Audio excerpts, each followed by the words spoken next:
Arizona is a land shaped by fire, water, and time. Lots and lots of time. Oceans once covered it, and when they receded, they left behind vast deserts and canyons.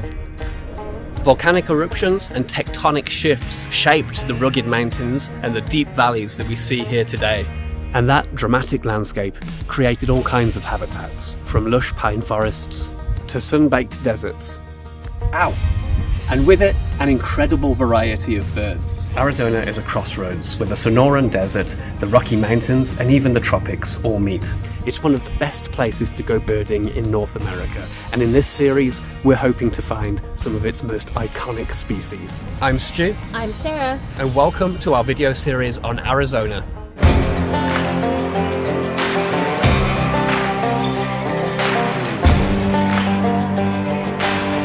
Hi everyone, I'm Stu. I'm Sarah. And we're in Arizona. Welcome back to the 350 Bird Challenge. We're trying to see 350 birds before the end of the year if you're new to the channel.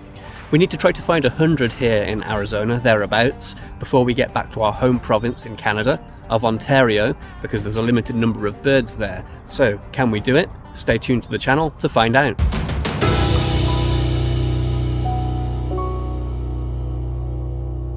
Okay guys, welcome back. As mentioned, we're in Arizona. We just landed in Phoenix last night. We're exploring the area, starting, Sarah, where? We're starting at Scottsdale Community College. There are reports here of breeding burrowing owls.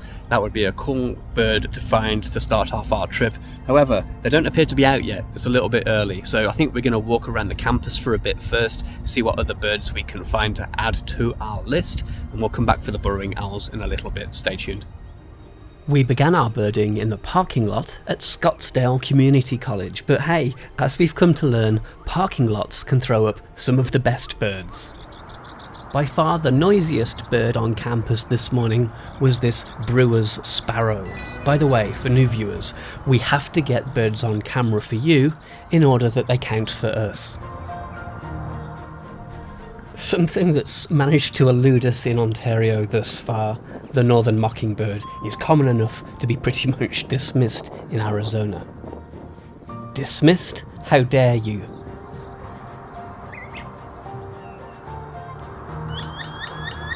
Speaking of loud, annoying birds, great-tailed grackle.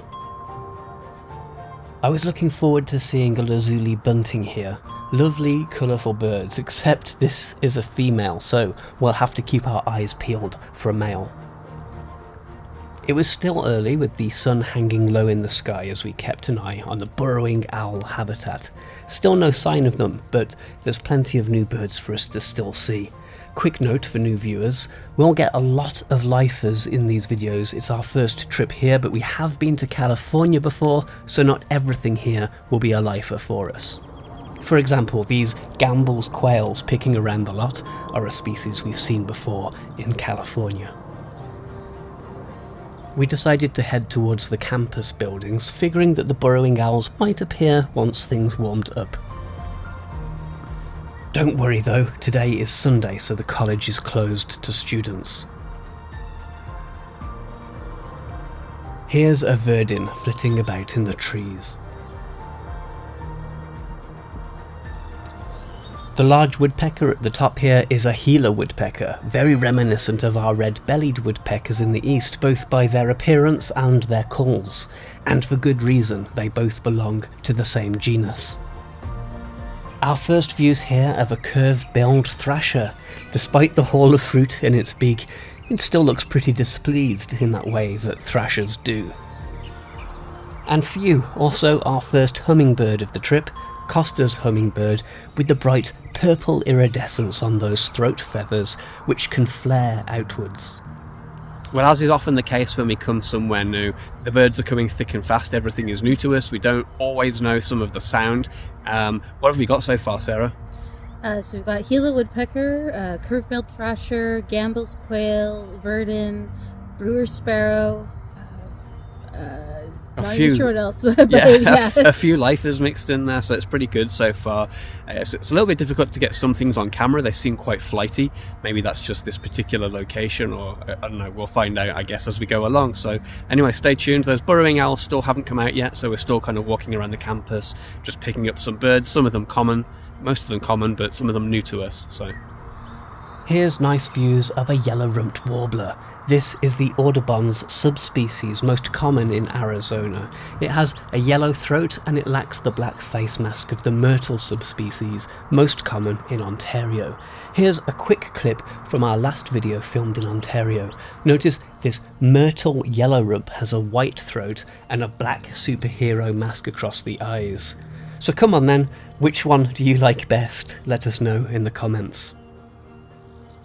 A few dove species can be picked up in Arizona. This is a white-winged dove here.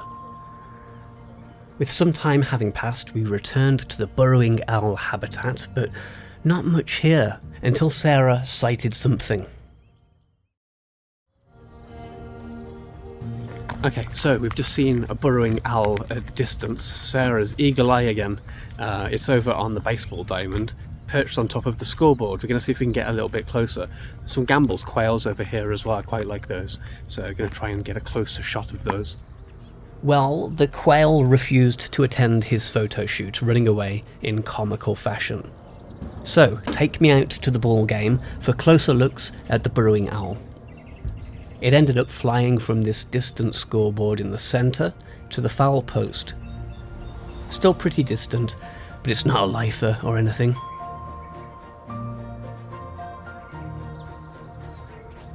We decided to stay at the college for a little bit longer while the birding was so good. That's Lucy's. Here's a Lucy's warbler, a fairly plain warbler. The males sport a chestnut-coloured crown. It's a southwestern specialty warbler though, only found west of the Great Plains. A lesser goldfinch, which I think is extracting seeds and eating them. My interest and knowledge of Lepidoptera is gradually expanding, though we didn't see too many butterflies. This marine blue is widespread, especially in the southwest, where its larvae specialise on the typical host plants found here, like mesquite and alfalfa. Time to make our way back to the parking lot. Okay guys, I think it's time for us to move on. We spent a bit longer here than anticipated, just because there's so many new birds for us to see. Actually, we were about to leave and we just spotted a new bird, right Sarah? Yeah, we just spotted a black-throated grey warbler singing in the tree. Well, picking at least. Yeah, that's a new bird for us, that's a lifer for us, really cute looking bird. Yeah, where are we going next, Sarah? We're going to go to Salt River Recreation Area. So while we make our way there, maybe now is a good time for me to dive in a little more and show you a map of the area we're in and a bit more about our basic itinerary for the next couple of weeks, so stay tuned. We'll be back after that. Arizona is of course located in the southwest of the USA, and we had landed in Phoenix, the largest city and the state capital, the previous afternoon.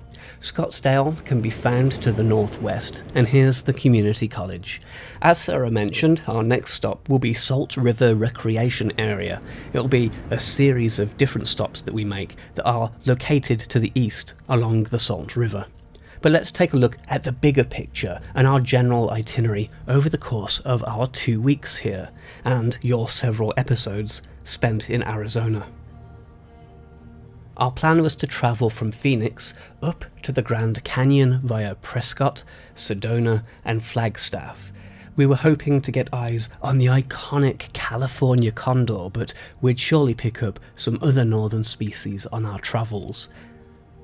We would then travel back to Phoenix and begin a counterclockwise tour of southern Arizona, which we knew would be even more birdy. Our route would take us from Phoenix to Portal via a cheeky dip into New Mexico for accommodation and accessibility purposes. Onwards then to Sierra Vista and Ramsey Canyon, Patagonia, Madeira Canyon, and a number of stops around Tucson. Look, basically stay tuned to this channel folks for many of the best birding spots and the most awe-inspiring locations in Arizona over the coming weeks. So, remember where we're going next? along State Route 101, and then onto 202, and soon our first views of Arizona desert and mountains as we reached a stop off along the Salt River. Okay guys, we've come to a pretty beautiful spot, Sarah. So we are at Faux Sutton Recreation Area, which is part of Salt River Recreation Area, which is in turn part of the Tonto National Forest. It's not the specific spot we wanted to stop in though. We wanted to stop further downriver, but it turns out this is a very popular spot for fishermen and there's no parking left for us, unfortunately. So we came upriver a little bit, but it's just a small area for launching kayaks and that kind of thing. But over the mountains, over this way, we did see a new bird, black vulture, so we'll add that one to our list. Otherwise, it's fairly common stuff, some mallards out on the water, lots of grackles around, that kind of thing. Open water is somewhat of a premium in Arizona at this time of year, the dry season, between around May through June.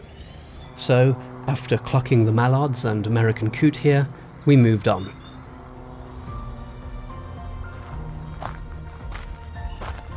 Okay guys, another little stop off at the same location a bit further upriver. We're going to take a quick look around here, see if we can find anything else. More beautiful scenes down by the river. We spotted a flycatcher from the Myarchus genus. A recurring theme in Arizona will be the difficulty we have identifying some flycatchers. It's a flycatcher, either ash or crested. We were able to pin this one down as an ash-throated flycatcher because it vocalised, which separates it from the very similar looking brown crested flycatcher. We also picked up a new Anna's hummingbird for our big year. Further along the Salt River, you reach Saguaro Lake at Saguaro del Norte Recreation Site, and you know what, while we're here, I apologise in advance for all future Spanish pronunciation in all forthcoming videos. Alright, we've come upriver to Saguaro Lake. A few things of interest here. Northern rough-winged swallow, that's a new one for the year. There's a few coots out on the water too, and pied-billed grebe, a few other common species too. Pretty tough getting a diagnostic shot of the swallows, but one landed. Northern rough-winged swallow. Oh, off he goes. A few American coots. If you look closely at this individual, you can see a red callus above the white face shield.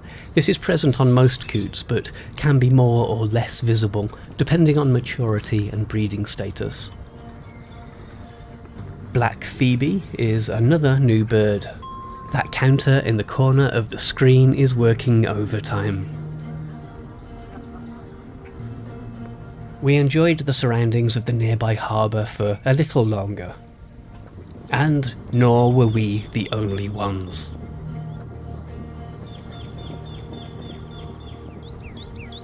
But then we had more plans back in the Phoenix area. But don't worry, still time for a couple more stops today.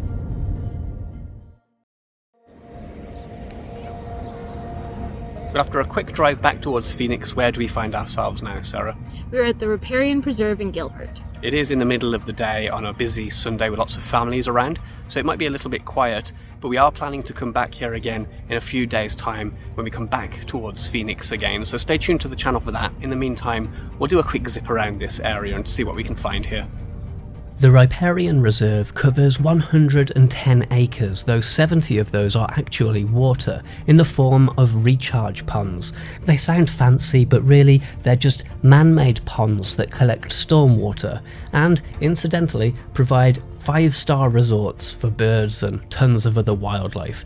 Oh, and riparian? That's just a posh way of saying riverbank-ish. It refers to the kind of habitat that hugs the edge of water. Let's take a quick look around, but as mentioned, we'll be back here early in the morning in a future video. Almost immediately a hawk circling above. This is a lifer, Harris's hawk. The contrasting very dark and white colour pattern, especially the white tipped tail, is a clear field marking for these birds. Another family of flycatchers, this time the Tyrannus genus, the kingbirds. Thanks to the call this one made, we got Western kingbird, but stay tuned to the series for more kingbirds to come. It's that time of year where we're beginning to see young. At least this family have their ducks in a row. We already have great egret back in Ontario. But snowy egret is new, smaller bird, black beak, and black legs combined with yellow feet when you get to see them. We hadn't seen a green heron in Ontario yet.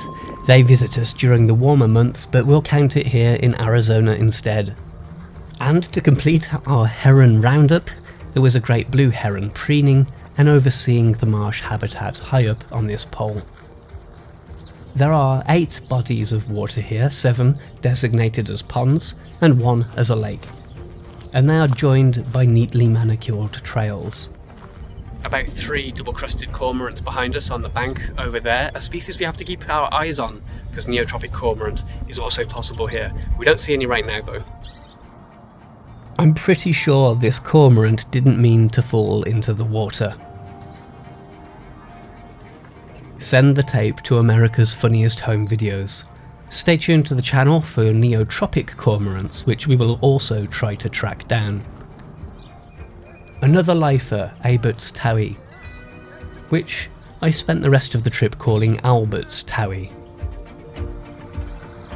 We have another dove here to add to our year count. These are Eurasian collared doves, which were introduced via an escaped captive population in the 1970s, and their numbers have spread quite rapidly. On the Water Ranch Lake next to this female ring-necked duck is a somewhat notable western grebe that had some interest from birders. It is considered infrequent at this location. Okay guys, it is about 12:30, but we're still on Toronto time, so it feels a lot later and we're quite hungry. We are going to take a quick break here, but join us after that for some more birding.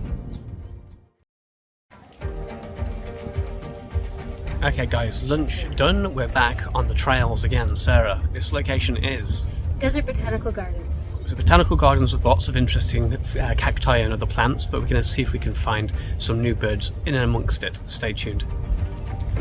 The Desert Botanical Gardens, just to the east of Phoenix Airport, are a whopping 140 acres containing some absurdly large and mature cacti of various types as well as other plants, and of course, good habitat for Arizona birds.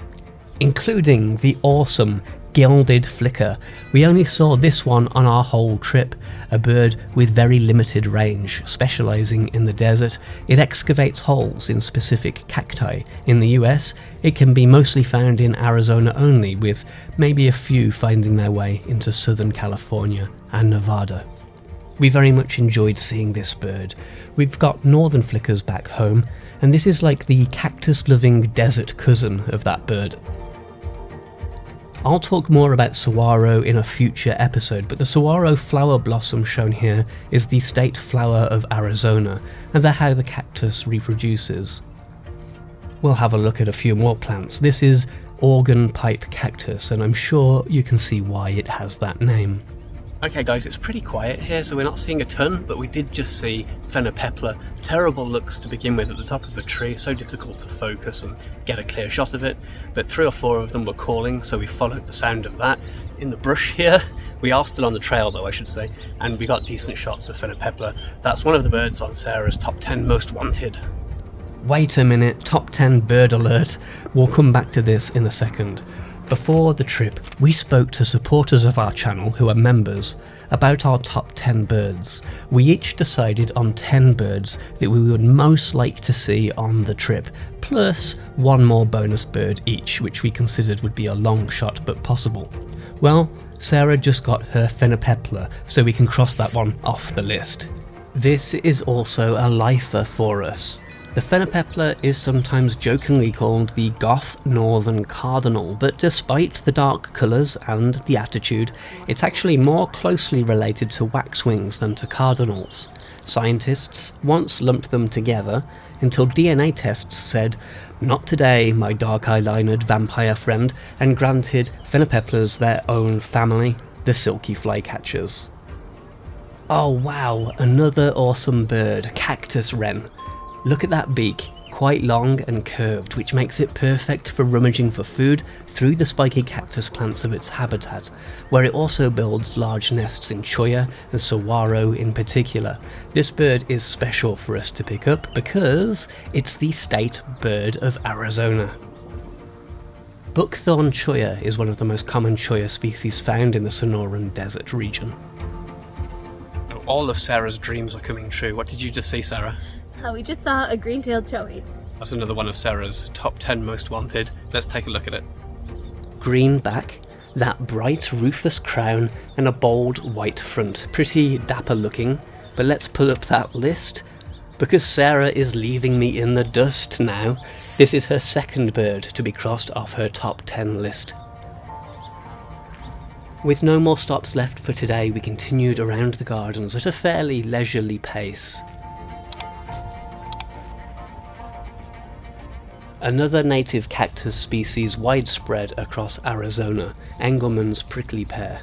After wildfires in the Sonoran Desert, this can be one of the first plants to bounce back. It can regenerate from fallen pads that reroot themselves, kinda like botanical phoenixes.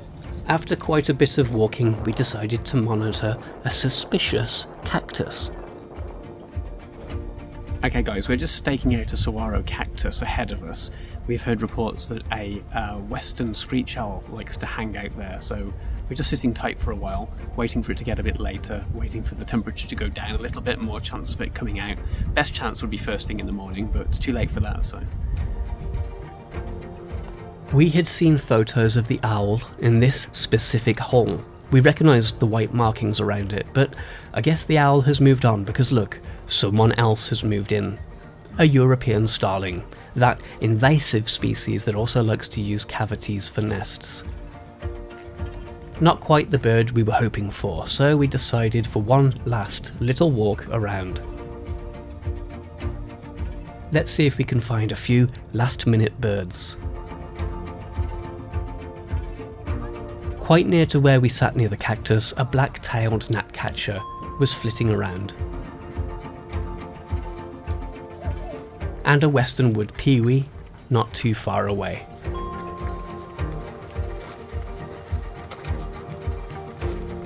We met the Costa's hummingbird earlier today, but much closer views this time, check it out. And finally, another warbler, a Wilson's warbler, a little obstructed amongst the leaves.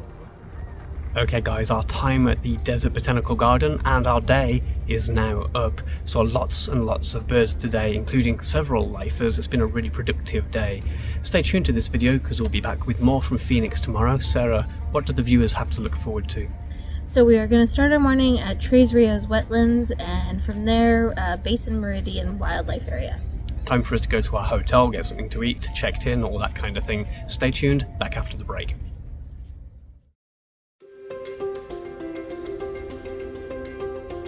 Good morning everyone, we're back, and I definitely don't have a little bit of sunburn here, so don't look at that. Sarah, where are we this morning?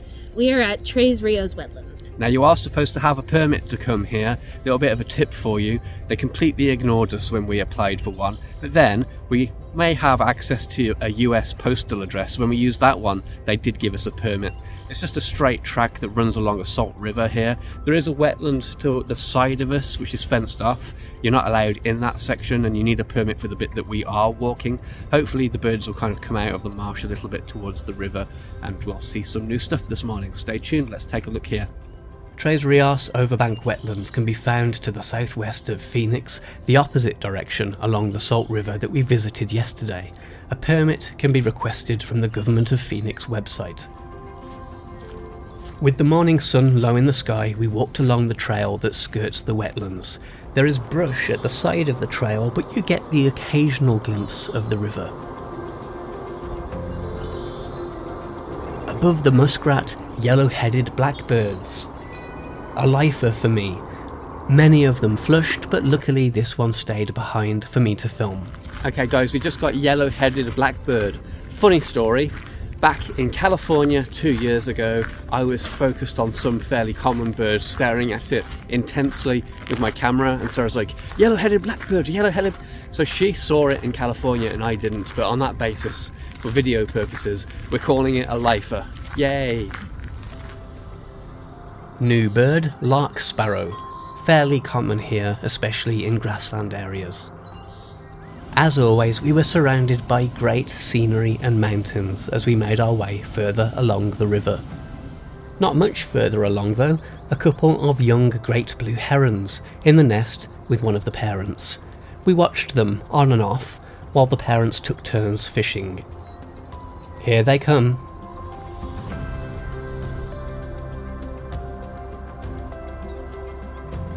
The trail was mostly lined by Mexican Palo Verde, which can grow very densely.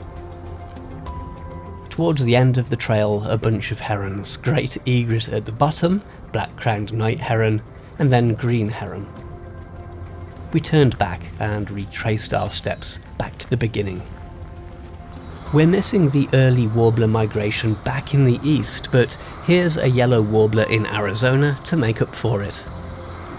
Okay guys, we're back at the parking lot. There are a few warnings posted online about how this parking lot might not be entirely safe. So we left a lot of our luggage back at the hotel. As you can see, the car's okay though.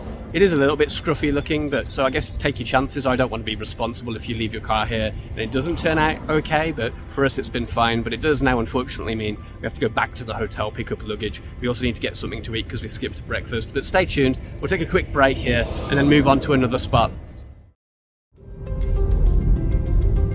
Back on the road towards the mountains and near Phoenix Raceway to another part of Treys Rio. Okay guys, welcome back. Sarah, what's the location? We're at Basin Meridian Wildlife Area. And that's part of Treys Rio too, right? Yep. So it's quite a large area, we're not going to explore all of it, and we've already taken a wrong turn, but that's okay because we stumbled across what we think is a rock wren. New bird, new lifer, yay. Yay.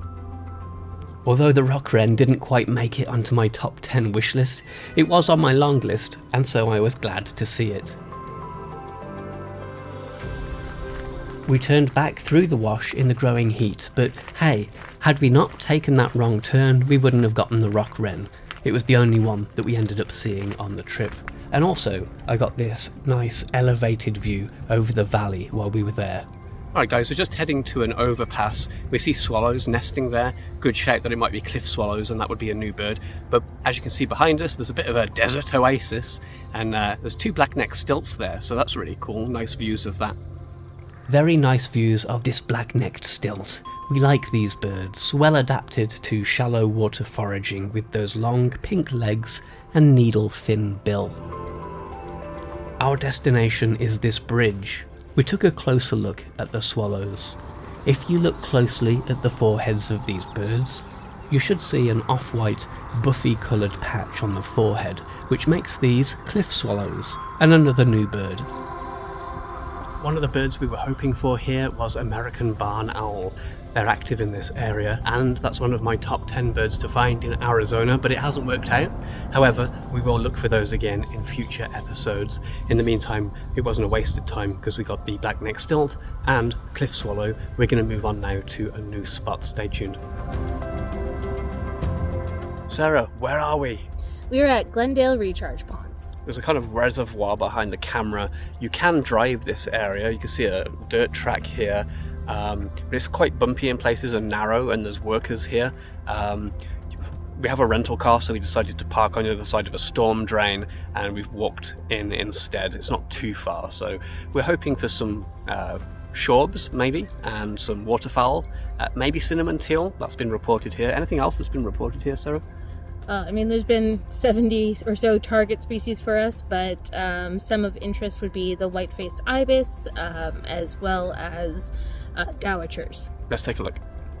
These recharge ponds are quite tricky to find, so let's pull up the map. Glendale is northwest of Phoenix, and the recharge ponds are located off New River.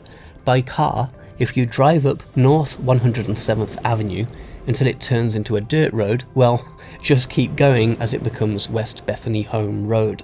It's slightly bumpy, so we decided to park here and walk, but you can probably keep going over this bridge here and then start driving around the ponds. The workers ask that you give way to their vehicles, but you are otherwise allowed to bird here. As mentioned, we walked, and that allowed us to spot this spotted sandpiper in the storm drain parallel to the recharge ponds. And more importantly, these two long-billed dowitchers to the left, they count as a new bird. Maybe 10 minutes of walking got us alongside the first pond with water. It's dry season, so the one to our right has dried up.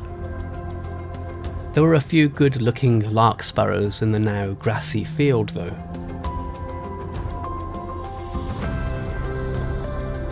The walk to get in was made worthwhile because Cinnamon Teal behind the Gadwalls. This is our first time seeing a mature male in breeding plumage and that rich cinnamon colouring. This gull flying past gave us a bit of trouble identifying it at first, but once it turned sideways, Franklin's gull, and that's a lifer. Some shorebirds along the, shore, including this solitary sandpiper helping our shore numbers along nicely. And this much smaller bird at the water's edge is a least sandpiper.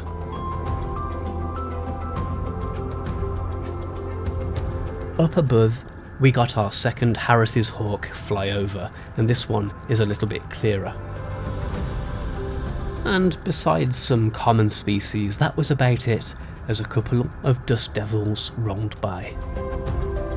Okay guys, we finished at Glendale Recharge Ponds and we started to make our way a little bit further north, but since this is a Phoenix focused video, I think that does us for now. But we had a good time at that place, added a few more birds, including the cinnamon teal that we were hoping for, and overall it's been a really great start to the trip. Let's take a look at some of the driving footage from our journey further north as we head towards Prescott, which is where we'll pick up in the next video. Thank you for watching this one. Stay tuned to the channel. We'll have way more coming from Arizona. Please hit that like button, that will help other people find the channel. Also, please leave us a comment. What was your favourite spot? Have you ever been here? Share some of your stories. Are you from Arizona and you've started watching the channel? Welcome. Sarah, what else should the viewers do?